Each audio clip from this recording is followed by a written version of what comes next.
Hi there, my name is Dr. Jin Eslami. I'm a board certified periodontist and I practice in Orange County, California. Today, I want to share with you what not to use on your teeth to whiten and brighten them. So, a lot of people use lemon. Lemon does not whiten your teeth. As a matter of fact, it damages your enamel and it causes enamel erosion.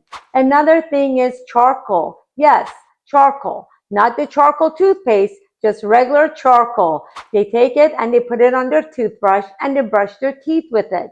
That also does not whiten your teeth and it causes a lot of abrasion and wear on your natural teeth.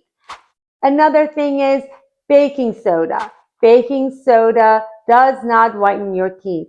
Again, it's very abrasive and it can wear away your enamel, leading to sensitive teeth. And then lastly, peroxide. How many times have you heard people say, rinse with peroxide? It's great. It whitens your teeth and disinfects your mouth. Well, the problem with that is peroxide has free radicals, and free radicals can lead to oral cancer.